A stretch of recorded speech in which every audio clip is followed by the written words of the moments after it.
Aleluya. ¿Cuántos decimos gloria a Dios en esta preciosa noche? Si estás acá, dale palmas al Señor. Aleluya. A Él dáselas, que Él se las merece. Amén, sí. Amén.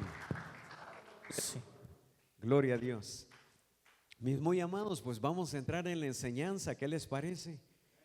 Gloria a Dios. Hoy vamos a hacer una oración antes que todo. ¿Está bien? Con ustedes, amén. Cierren sus ojos ahí donde están. Padre, en el nombre poderoso de Jesucristo, venimos hoy delante de tu divina presencia, rogándote, Señor, que usted se mueva una vez más en medio de nosotros. Señor, toca nuestro corazón, deja que tu palabra nos dé entendimiento, sabiduría. Haznos comprender las profundidades de ella, Señor, para que así estemos atentos, preparados, velando, Señor bendito Dios, para tu regreso. Te lo pedimos todo, mi Dios, en el nombre poderoso de Jesucristo.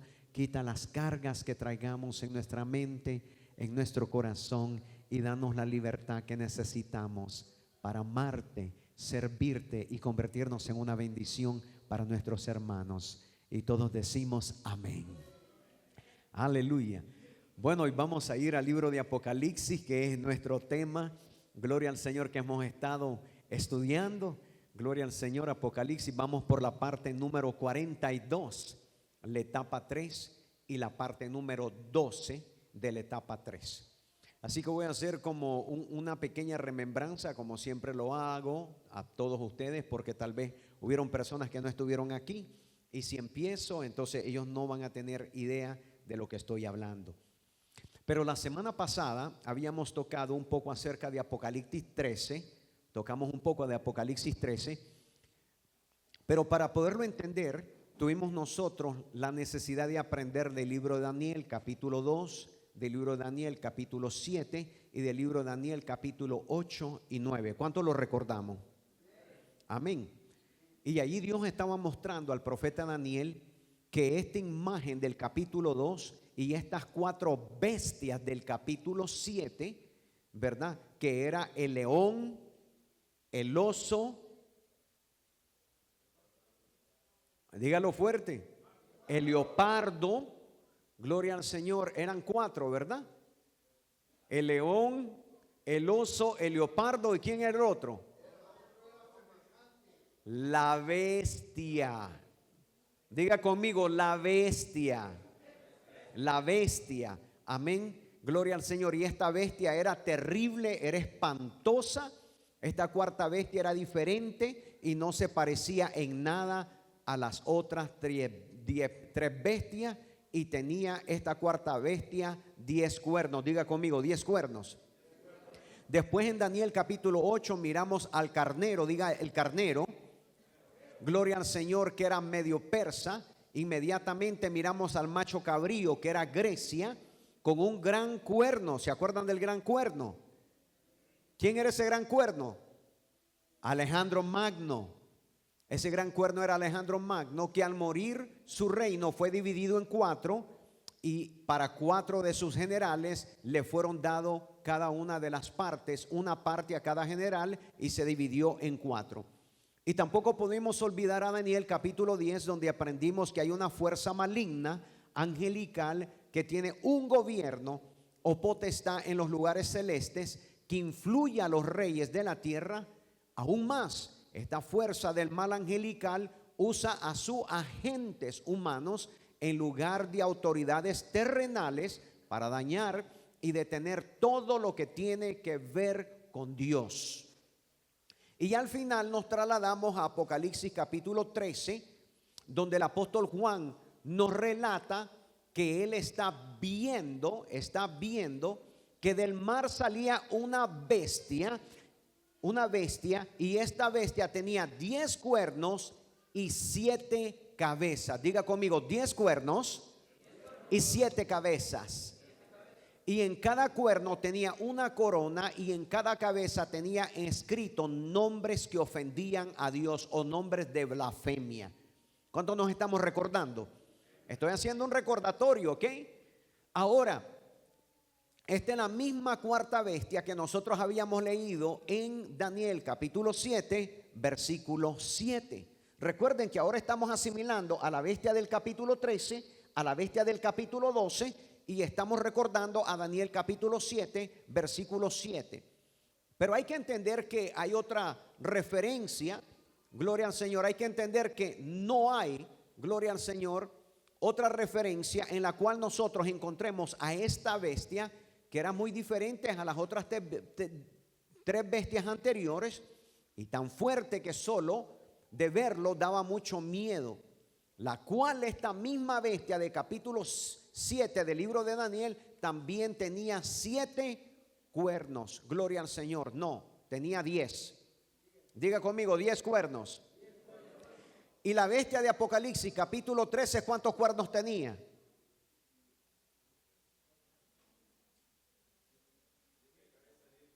Exacto, 7 cabezas y 10 cuernos. Muy bien, mi hermano. Entonces tenemos a Daniel capítulo 7, versículo 7, donde aparece esta bestia con 10 cuernos. Y tenemos Apocalipsis capítulo 12 y capítulo 13 con una bestia de 7 cabezas y 10 cuernos también. En Daniel capítulo 7 los dientes eran 2 grandes hileras de puntas de hierro que hacía pedazo todo lo que comía y lo demás lo pisoteaba y lo destruía. Nosotros sabemos que históricamente esta cuarta bestia era ¿qué imperio? Dile a tu hermano, se te está olvidando. Esta cuarta bestia ¿qué era? El imperio romano, el imperio romano. De igual manera, cuando vamos a Apocalipsis capítulo 13, ahora esta bestia también sale del mar como las otras 4 bestias del libro de Apocalipsis, del libro de Daniel capítulo 7, que eran los 4 imperios. ¿Cuáles eran los imperios? Babilonia, dígalo conmigo, Babilonia, que era el león, Medio Persa, que era el oso, Grecia, que era el leopardo, y Roma, que era la bestia. Diga, Roma era la bestia. Una vez más les menciono que hay una potestad angelical en el libro de Daniel, que su función era influenciar los planes diabólicos y malignos de Satanás. Pero sin embargo, esta identidad usa como instrumento al pueblo romano con todos sus ejércitos, con todos sus soldados, con toda la fuerza imperial. Esto es comprobado históricamente. Pero sin ignorar que esto tiene que ser, gloria al Señor, con un orden imperial de parte de un rey. Y es aquí donde entramos con los césaros o los gobernantes. Diga los césares. Diga los césares, que son los gobernantes de la tierra.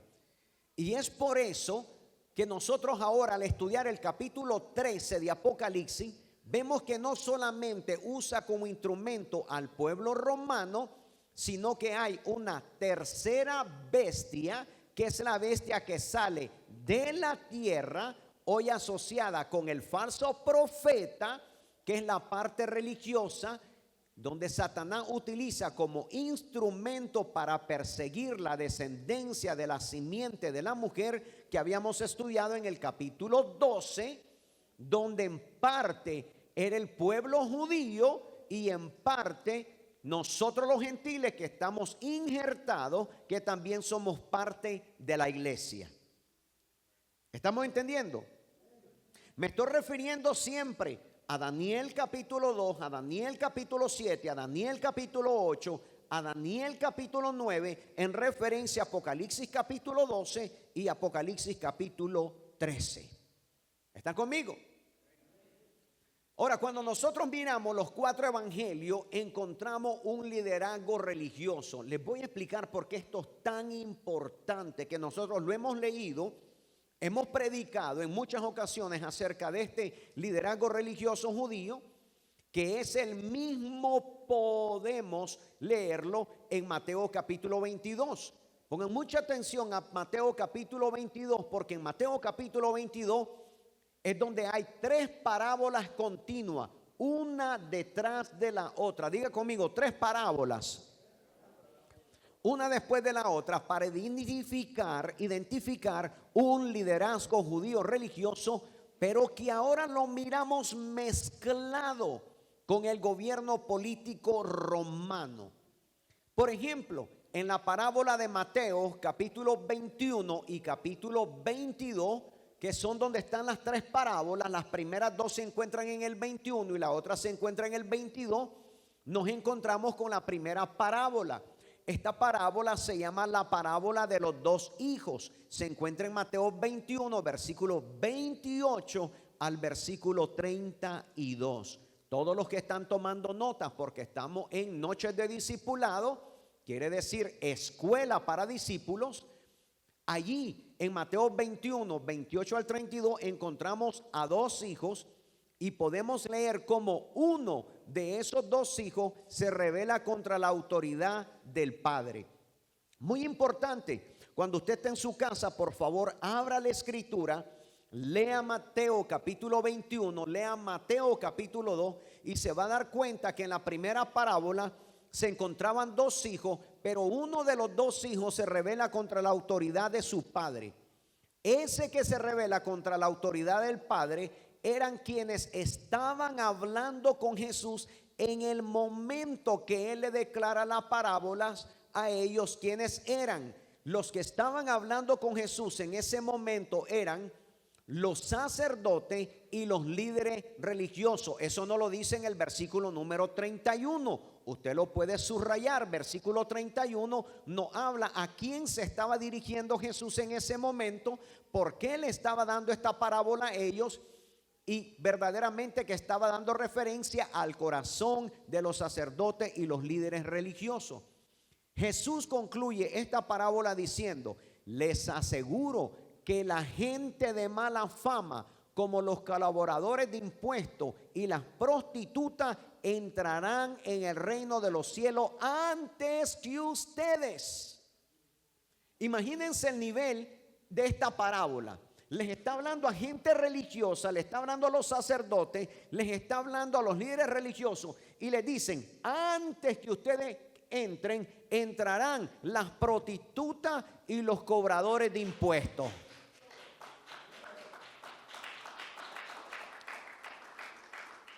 Lo que nos enseña a nosotros que Dios no quiere gente religiosa, quiere gente auténtica. La gente religiosa Dios la pone a un lado. La gente religiosa Dios la aborrece. Si usted lee bien ahí la parábola, se va a dar cuenta que toda esta parábola tenía que ver con el corazón, con las acciones, con los pensamientos de los sacerdotes y los líderes religiosos. Versículo 31. En la segunda parábola, llamada los labradores malvados, que se encuentra en Mateo capítulo 21, versículo 33 al 46, para que lo apunte, Mateo 21, 33 al 46, Jesús les habla de un hombre que es dueño de un campo y que él plantó ahí una viña y la alquiló. Ahí dejó cuidando a unos hombres y él se fue de viaje. Cuando llegó el tiempo de la cosecha, el dueño del terreno envió a unos sirvientes para pedir la parte de la cosecha que le correspondía al dueño. Pero los que le alquilaron la viña trataron mal a los sirvientes que el dueño había enviado. A uno dice la escritura que los golpearon, a otros los mataron y a otros les tiraron piedras. Entonces el dueño envió más sirvientes que al principio, pero los hombres los trataron de igual manera. La parábola nos dice que finalmente el dueño pensó en enviar a su hijo, porque él estaba pensando: esos hombres sí respetarán a mi hijo. Pero cuando los hombres vieron que había llegado el hijo del dueño, dijeron entre ellos: este muchacho heredará la viña cuando el dueño muera. Vamos a matarlo, así nos quedaremos con todo. Los hombres agarraron al muchacho, lo sacaron de la viña y lo mataron.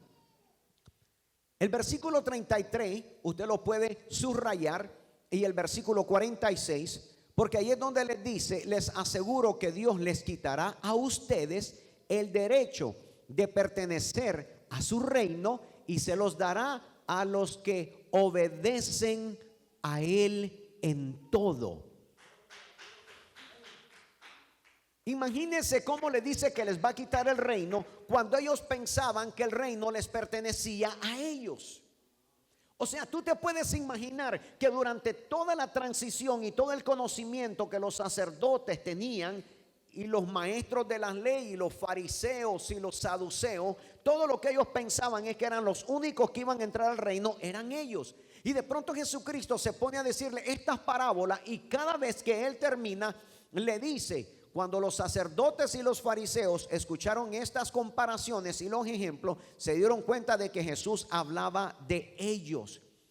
Y allí se dieron cuenta que Jesús les estaba quitando el derecho de pertenecer al reino y que se los iba a dar a los que le obedecían a Él en todo. En el versículo 46 dice: entonces quisieron apresarlo, pero no se atrevieron a hacerlo. Y es que tenían miedo de la gente, porque la gente pensaba que Jesús era un profeta. Cuando la gente escuchaba a Jesús, ellos nunca pensaron que Jesús era Dios. Ellos pensaron que era un hombre de Dios, al punto de creer que él era un profeta, al punto de creer que él era el Mesías enviado por Dios para libertar o darle libertad a su pueblo. La tercera parábola se encuentra en Mateo capítulo 22, que sería el próximo capítulo, en el versículo 1 al versículo 14.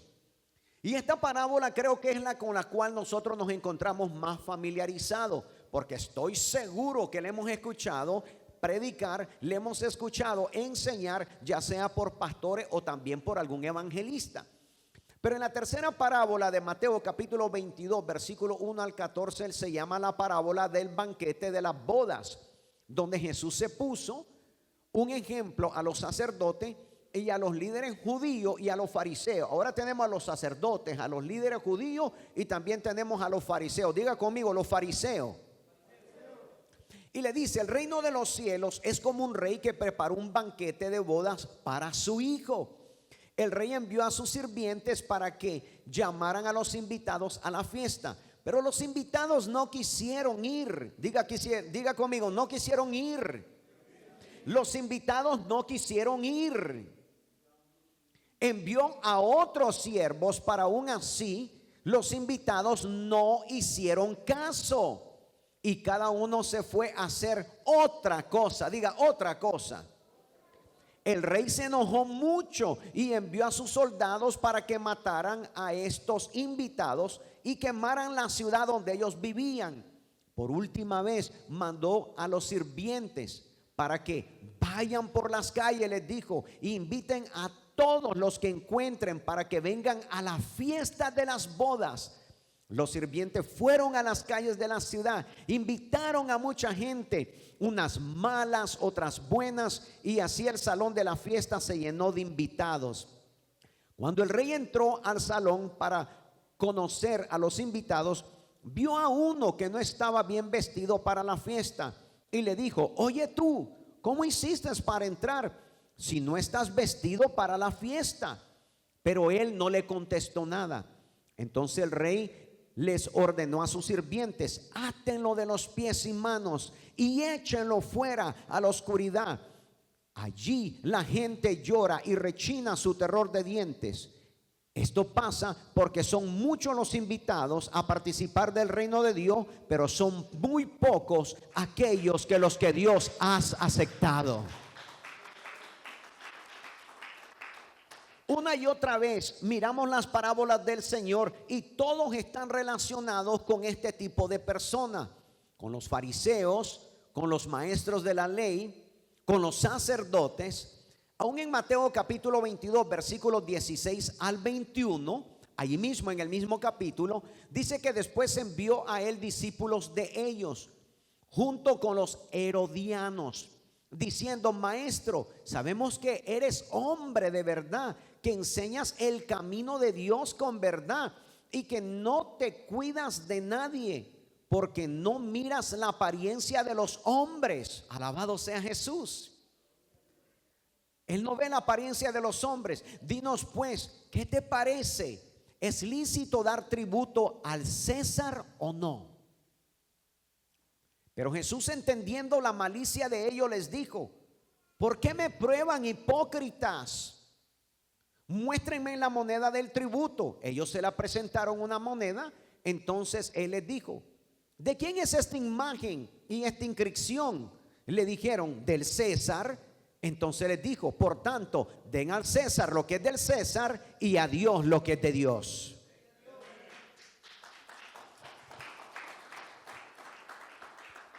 Miramos entonces con toda claridad que durante el tiempo de Jesucristo ya el sacerdocio estaba corrupto. Diga, corrupto. Los fariseos y los maestros de la ley se habían corrompido. Los herodianos eran judíos partidarios del rey Herodes, gloria al Señor, que eran leales a Roma. El sumo sacerdote había sido puesto y escogido por el rey Herodes. Los fariseos y los saduceos eran hipócritas. El sistema religioso se había mezclado de una forma que se había corrompido. Los saduceos, que eran una secta religiosa de los tiempos de Jesucristo, eran mucho más simpatizantes con un partido político y apoyaban el gobierno romano, quienes oprimían al pueblo judío. Todo estaba siendo mezclado en los tiempos de Jesucristo, la religión judía con la política del gobierno romano. Pero ¿qué tiene que ver todo esto, pastor? Tiene que ver mucho, porque cuando nosotros llegamos a Apocalipsis capítulo 13, vamos a encontrar que una de las bestias está relacionado con esto.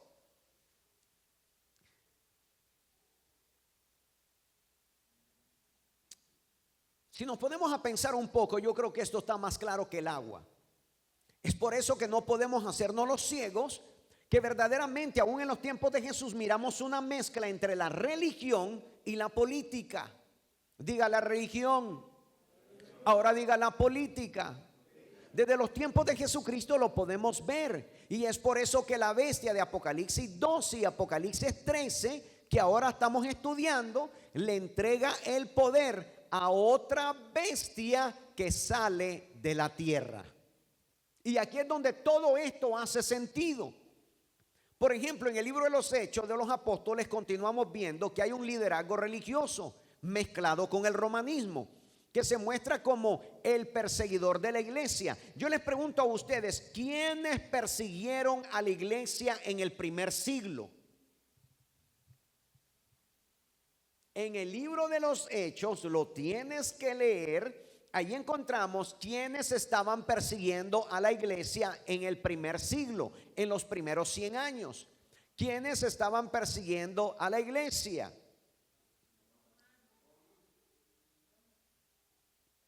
Vamos a encontrar ahí a los apóstoles y vamos a continuar viendo el liderazgo religioso mezclado con el romanismo, que se muestra como el perseguidor de la iglesia. Los fariseos y los saduceos persiguiendo a Pedro y a Juan. Observemos en Hechos capítulo 3. Apúntelo. Hechos capítulo 3. Usted lo puede estudiar bastante en su casa. Pero en Hechos capítulo 3 hay un hombre que era cojo desde el vientre de su madre. Gloria al Señor, que todo el tiempo lo traían a la puerta del templo que se llamaba La Hermosa. Allí a las 3 de la tarde Pedro y Juan solían ir al templo a orar. Como ese hombre vio a Pedro y a Juan, les pidió dinero. Él pedía limosnas. Ellos lo miraron fijamente y Pedro le dijo: préstanos atención. Aquel hombre los miró atentamente, pensando que le iban a dar algo de dinero. Sin embargo, Pedro le dijo: no tengo oro ni plata, pero lo que tengo te doy. En el nombre de Jesucristo de Nazaret, te ordeno que te levantes y camines.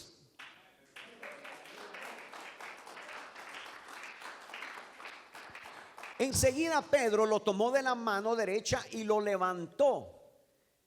Y en ese mismo instante las piernas y los pies de aquel hombre se hicieron fuertes, y de un salto se puso en pie y empezó a caminar. Sin más, entró en el templo con Pedro y con Juan, caminando y saltando y alabando a Dios.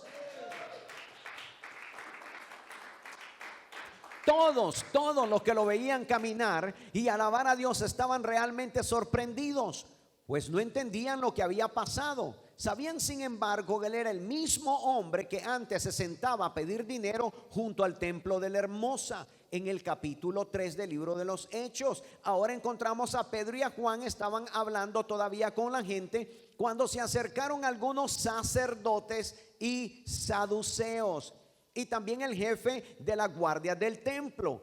Estaban muy enojados porque Pedro y Juan enseñaban que los muertos podían resucitar. Así como Jesús había resucitado, entonces aprendieron a Pedro y a Juan, pero como ya estaba anocheciendo, los encerraron en la cárcel hasta el día siguiente. ¿Quiénes estaban persiguiendo a la iglesia? El liderazgo religioso. Diga conmigo, el liderazgo religioso. Toda persona que es religiosa siempre persigue a la iglesia. Amén. Entonces ya miramos cómo Satanás usó al mundo religioso mezclado con Roma en el poder para tratar de detener, para tratar de apresar, para tratar de acusar y hacer daño a los descendientes de la simiente. No se me olviden de Apocalipsis capítulo 12, versículo 17. Si lo puedes poner en la pantalla. En Apocalipsis capítulo 12, versículo 17 dice lo siguiente, no nos olvidemos. Dice: entonces el dragón se enfureció contra la mujer y se fue para hacer guerra contra los demás descendientes de ella, quienes guardan los mandamientos de Dios y tienen el testimonio de ¿quién? De Jesucristo. ¿Contra quienes se fue a hacer guerra el dragón? No le escucho. Con el resto de la descendencia de ellas. ¿Quiénes son ellos? Los que guardan los mandamientos de Dios y tienen el testimonio de Jesucristo. ¿A dónde está la iglesia en esta noche? ¿A dónde está la iglesia en esta noche? También en el libro de los Hechos, capítulo 23, para los que están tomando nota y le encanta el estudio bíblico, Pablo miró a todos los que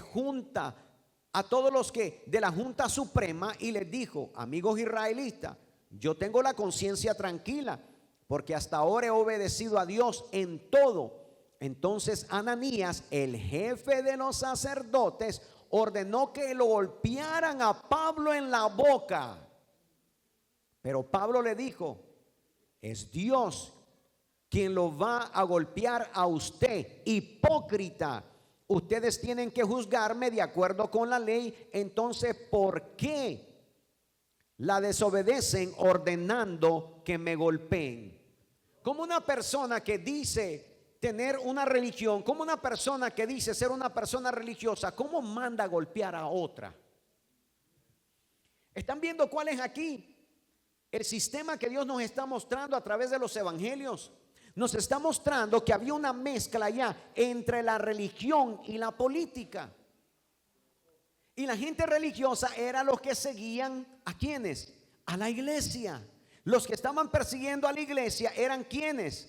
Los religiosos mezclados contra el régimen romano. ¿Está conmigo todavía? ¿Seguro? En Hechos capítulo 22, la misma audiencia quería matar a Jesús. Estuvo también en contra del apóstol Pablo para quererlo matar. Él había sido arrestado porque lo querían acusar a causa de los judíos celosos que enseñaban a los judíos ya no a guardar la ley de Moisés. Ellos estaban diciendo: mira, este hombre que se llama Pablo, Saulo de Tarso, está enseñando a los judíos que ya no deben de guardar la ley. Entonces querían arrestarle. El jefe de los soldados romanos mandó a reunir a los sacerdotes principales y a los judíos en la Junta Suprema, pues quería saber exactamente de qué acusaban a Pablo. En el verso número 30, En el capítulo 23 nos damos cuenta que cuando Pablo vio a algunos de los judíos de la junta, eran, miren, saduceos y otros eran fariseos. Y dijo en alta voz: amigos israelitas, yo soy fariseo y muchos en mi familia también lo han sido. ¿Por qué me juzgan? ¿Por qué creen que los muertos pueden volver a vivir? Mire, mi amado hermano, los que siempre persiguen a la iglesia es la gente religiosa. Por favor, guárdenlo en su corazón. Los que siempre persiguen a la iglesia es la gente religiosa. Y la gente religiosa siempre se mezcla en los poderes para poder perseguir a la verdadera iglesia. ¿Qué me estás queriendo decir, pastor? Que hay una falsa iglesia que está vestida de religión, pero que se mezcla también con la política. Oye, no estoy escuchando muchos amenes hoy. ¿Está conmigo todavía? ¿Seguro? La escritura bíblica nos enseña que el liderazgo judío se debía al imperio romano. Ya no entendían, gloria al Señor, ya no entendiendo qué parte de los que le escuchaban iba a ser fácil, porque eso no era lo que ellos estaban escuchando ya más. Tenemos que entender, hermanos, que muchas veces nosotros pensamos cuando leemos la escritura que todo el sacerdocio que nosotros leemos era un sacerdocio absolutamente santo. No, mi hermano, cuando Jesucristo vino ya era un sacerdocio corrupto. Ya era un sacerdocio mezclado. Por eso cuando Jesucristo viene a la escena, el sacerdocio y los religiosos no le quieren recibir, no lo reconocen.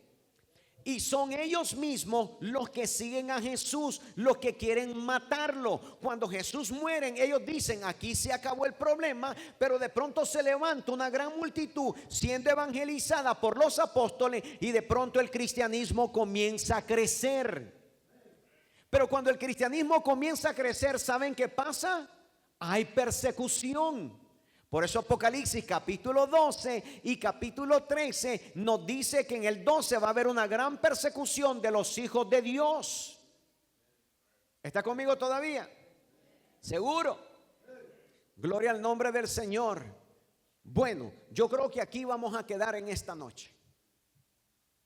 Lo que quise hacer es un recuento del capítulo 12, parte del capítulo 13, recordando a Daniel capítulo 2, Daniel capítulo 7, Daniel capítulo 8 y Daniel capítulo 9. Pero ahora entendiendo que hay algo, hay una bestia en el capítulo 13 que sale de la tierra, a la cual la bestia le da su poder, y ese poder estaba envuelto con lo mismo que nosotros encontramos en el Nuevo Testamento. Allí cuando leímos en el Evangelio, cuando leímos las tres parábolas. Diga conmigo, las tres parábolas. En las tres parábolas encontramos que todo el tiempo Jesucristo les estaba hablando ¿a quiénes?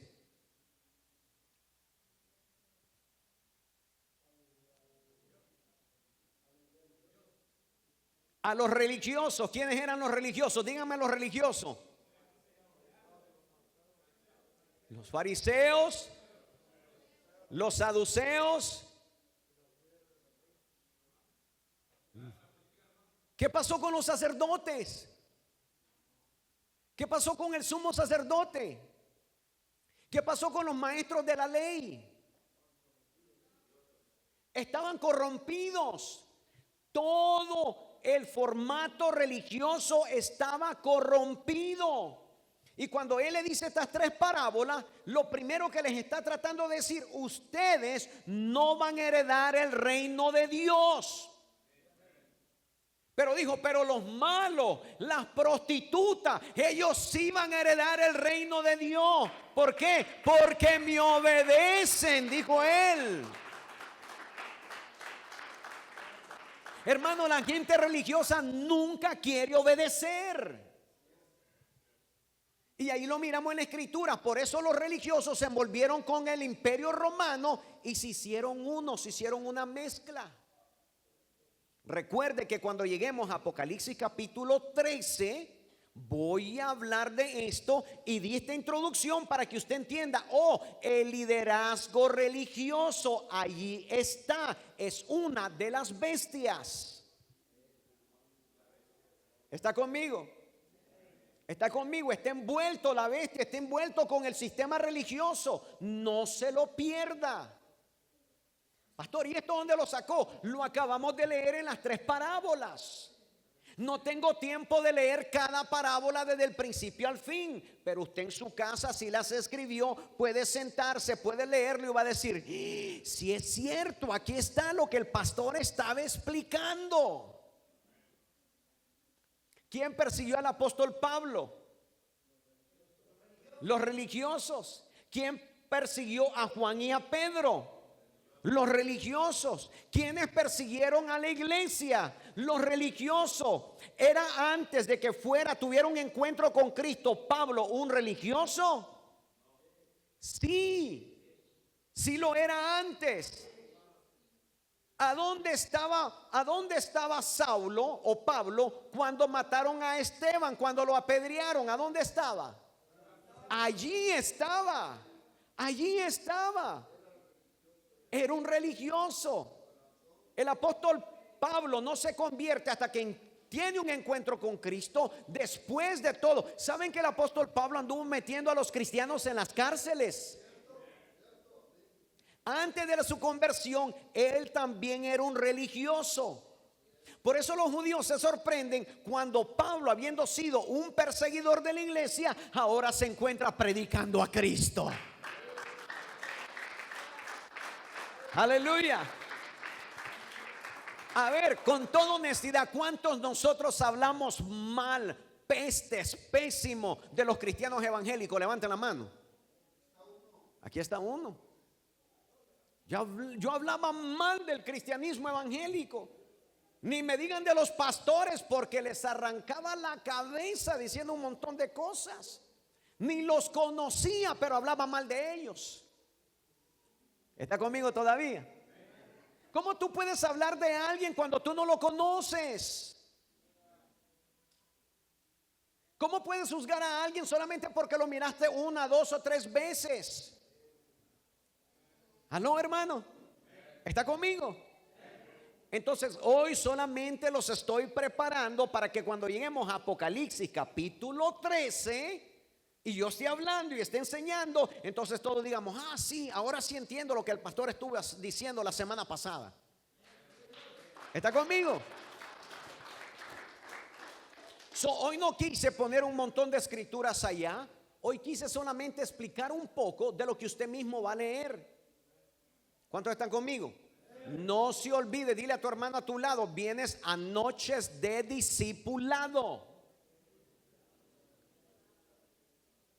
Eso significa, necesitas tener tu libreta, necesitas tener tu pluma y apuntar todo lo que el pastor nos esté enseñando. Cuando llegas a tu casa y tienes tu tiempo libre, te tomas tu cafecito, tu limonada, tu vasito de leche, tus galletitas, gloria al Señor, tu chocolate caliente.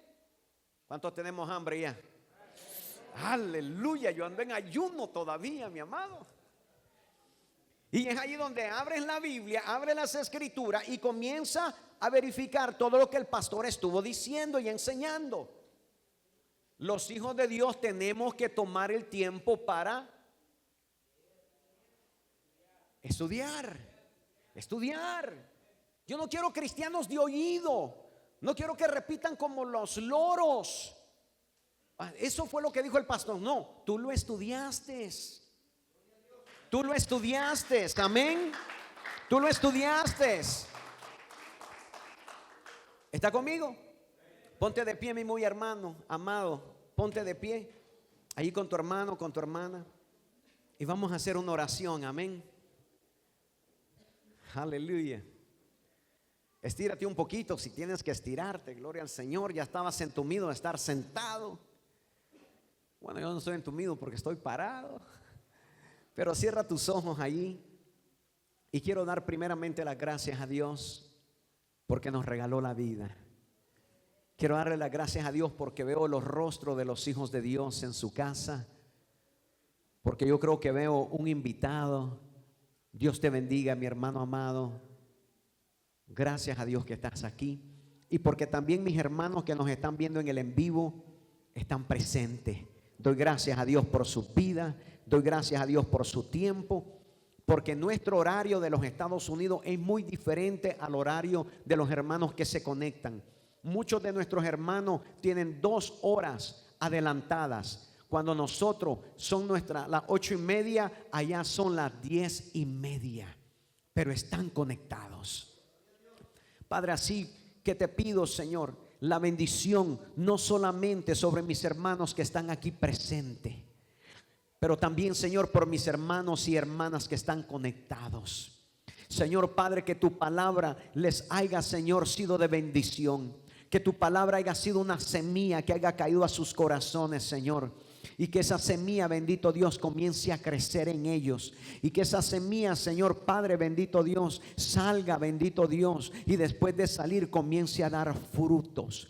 Te agradezco por las vidas de mis hermanos, hermanos que vienen cansados de su trabajo, vienen trabajados, Señor, oh Padre bendito Dios, trabajan arduamente, Señor, oh Padre, pero ellos deciden estar en tu casa en noches de discipulado, Señor, porque ellos te aman, ellos quieren aprender, ellos quieren, Señor bendito Dios, que tu Espíritu, Señor bendito Dios, les enseñe todas estas cosas de los últimos tiempos, porque tenemos que preparar a la iglesia. La iglesia necesita estar preparada porque Cristo viene pronto y la iglesia necesita saber las señales y los tiempos para que la iglesia no se quede dormida, sino que esté despierta, que la iglesia esté, gloria al Señor, como un atalaya viendo, gloria al Señor, las señales y los tiempos que están aconteciendo. Espíritu Santo, te doy gracias por tu palabra, bendito Dios.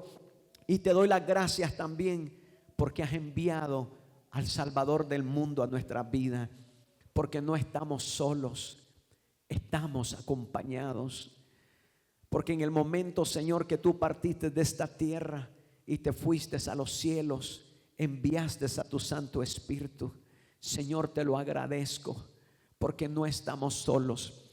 En los momentos más difíciles de nuestra vida no estamos solos. En los momentos que pensamos que vamos a perecer, no estamos solos. En los momentos de grandes necesidades, no estamos solos. Tu Santo Espíritu está allí. Tu representante, Señor, está allí. Bendito Dios, aquel que toque el corazón, bendito Dios. Aquel que nos hace sentir tu presencia.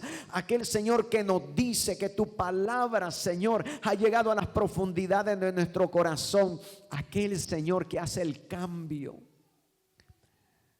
Porque no somos lo que nosotros cambiamos por sí solos. Cambiamos, Señor, a través de tu Espíritu. Cambiamos por tu palabra.